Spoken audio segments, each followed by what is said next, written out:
Good evening friends, आप सभी अच्छे होंगे, होप सो। और मैं आज आपके साथ एक इंसिडेंट शेयर करना चाहती हूँ जो मेरे साथ हुआ है, ताकि आपको भी रियलिटी से अवगत होना चाहिए कि चीज़ें सच में कैसी होती है। सो आज मैं अपने so called so called mother in law and father in law के बारे में आपके साथ शेयर करना चाहती हूँ। लिटरली गाइस, ऐसा होता है, मुझे तो नहीं पता पर ऐसा होता है। तो मैं आपके साथ शेयर करना चाहती हूँ कि मेरे so called father in law मुझे बहुत बार कॉल कर रहे थे। मैंने रिसीव किया, नेटवर्क इश्यूज़ बता रहा था। फिर वो मेरी बहन को, मेरे जिया जी को, मेरे फैमिली में मम्मी पापा सबको कॉल करके परेशान कर रहे थे। देन मैंने उन्हें कॉल किया और मैंने पूछा कि आपको क्या परेशानी है। तो वो मुझे पूछे, तुम यहाँ हो कि वहाँ हो। मैं बोली, आप बताइए आपको क्या परेशानी है, हम डिस्कस करते हैं। तो वो मुझे अब्यूज़िंग लैंग्वेज में बात कर रहे थे। मैं शेयर नहीं कर सकती गाइस, क्योंकि मैं उनके लेवल तक नहीं गिर सकती। वो अभी एजेड हैं और मैं उनके लेवल पे गिर के वैसा काम नहीं कर सकती। और सीरियसली सीरियसली इतना गिर सकते हैं। वो मुझे गाली बक रहे हैं, अब्यूज़िंग वर्ड्स यूज़ कर रहे हैं। और सच में मुझे आज अनुपम की फील हो रही है कि अगर वो होते तो मेरे साथ ऐसा नहीं होता। क्योंकि मैं जानती थी कि उनके पेरेंट्स नो डाउट हैं वैसे, बट इनके जाने के बाद इतना गंदा बिहेवियर करेंगे, आई डोंट नो। इसीलिए मैं उनके साथ नहीं रहती हूँ, क्योंकि मुझे पता है कि उनका नेचर बिहेवियर कैसा है और वो मुझे परेशान करेंगे। और मैं इसी बात से डर रही थी कि यस एग्जैक्टली कि मैं बच के रह रही थी कि ऐसा ना हो। होप सो इनके जाने के बाद, अनुपम के जाने के बाद कुछ चीज़ें सही हो जाए, बट नहीं। वो इतने रूडली, इतने गंदी गंदी लैंग्वेज मेरे साथ यूज़ कर रहे थे, तू तड़ाक से मुझे बोल रहे थे। मतलब मैं बता नहीं सकती कि वो इतना इतना नीचे गिर जाएंगे।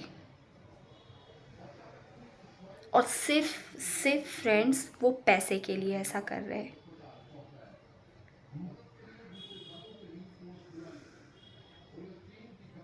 आप बिलीव नहीं करेंगे, मेरे पति को गए 2 दिन नहीं हुआ था।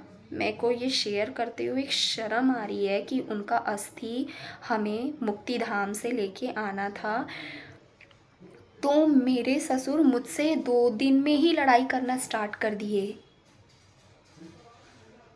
कि उसका अस्थि मैं 1 साल तक वहाँ पे प्रिजर्व करके लॉकर पे रखूँगा और जब मेरा मन करेगा मैं जाऊँगा अस्थि विसर्जन करने।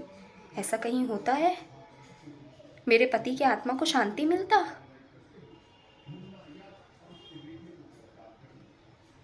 मैं किस कंडीशन में थी, अभी भी मैं किस कंडीशन में हूँ, और आप पैसे के लिए ये सब कर रहे हैं। लिटरली आपको कोई फ़र्क नहीं पड़ता। और सच में उनको कोई फ़र्क नहीं पड़ता। जब मेरे हस्बैंड थे तो भी उनको सिर्फ पैसे चाहिए रहते थे, वो उनके साथ रहे या ना रहे उनको कोई फ़र्क नहीं पड़ता है। और अभी भी वो उसी चीज़ के लिए कर रहे हैं। अनुपम तो चले गए, आप मुझसे ये सब कर रहे हैं।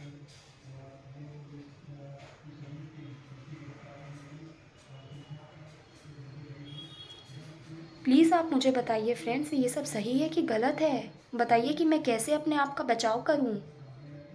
How can I help my self? Seriously मुझे आज हेल्पलेस फीलिंग आ रही है। मुझे नहीं चाहिए ऐसे पैसे, मुझे चाहिए ही नहीं। क्योंकि मैं इतनी केपेबल हूँ कि मैं और अपने आने वाले बच्चे का रिस्पॉन्सिबिलिटी बहुत अच्छे से निभा सकती हूँ। मुझे उतने की नीड नहीं है। हाँ, मेरे को इतना चाहिए कि जिससे मैं अपने बच्चे को एक अच्छी परवरिश दे सकूं, एक अच्छे संस्कार दे सकूं, एक अच्छा एटमॉस्फियर सराउंडिंग पे रख सकूं अपने बच्चे को। एक अच्छा इंसान बनाना चाहती हूँ मैं।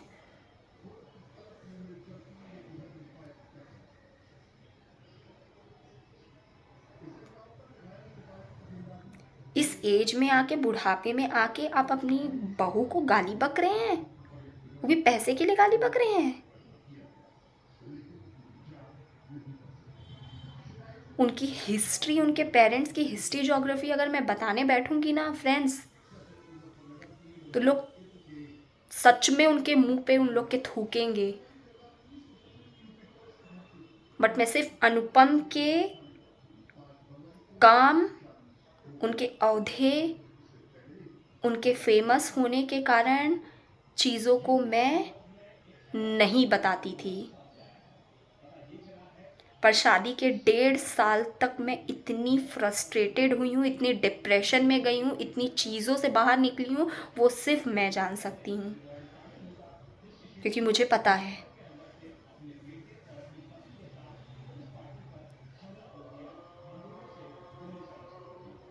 बट मैं पैसे के लिए इतना नहीं गिर सकती। I am so sorry, I am really very sorry.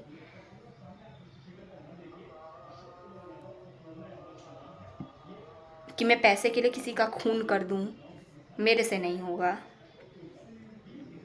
मैं नहीं कर सकती। मुझे सिर्फ अपनी सिक्योरिटी चाहिए, अपनी सेफ्टी चाहिए। I just want that and nothing else. मुझे लगा कि चलिए बेटा नहीं है, अब सुधर जाएंगे, चीज़ें ठीक हो जाएंगी। बाप रे, चीज़ें तो और बिगड़ने लगी। आपके दिमाग में, आपके जहन में सिर्फ पैसे पैसे पैसे। मुझे डरा रहे हैं, मुझे धमकी दे रहे हैं। पहले की अबला नारी, दबी हुई लड़की मैं नहीं हूँ। Don't think so. I am a strong personality, strong girl, और मुझे अपनी लड़ाई कैसे लड़ना है बहुत अच्छे से आता है। I don't need any one. मुझे किसी की ज़रूरत नहीं है। और जिसका कोई नहीं होता उसका भगवान होता है, वो उसको डायरेक्शन देते हैं कि आपको कैसे काम करना है। ना मुझे पहले किसी चीज़ का लालच था, ना ही मेरे को अभी किसी चीज़ का लालच है, आगे चल के तो मेरे को और भी नहीं है। हाँ, मेरे को बच्चे का लालच था। मैं बहुत ईगर थी बच्चे के लिए। एनी हाउ मुझे बच्चा चाहिए, बट बाकी मेरे को कुछ नहीं चाहिए। सो फ्रेंड्स, यही मेरे को आपके साथ शेयर करना था। और मैं आपसे यही चाहूँगी, मुझे अपनी सिक्योरिटी, सेफ्टी चाहिए कि मुझे सिचुएशन में आके मेरे साथ चीज़ें ऐसी हो रही हैं तो मुझे सच में थोड़ा डर लग रहा है, क्योंकि मैं उन लोग के लेवल पे नहीं गिर सकती और वो मेरे साथ कुछ भी कर सकते हैं, और मैं ये नहीं चाहती।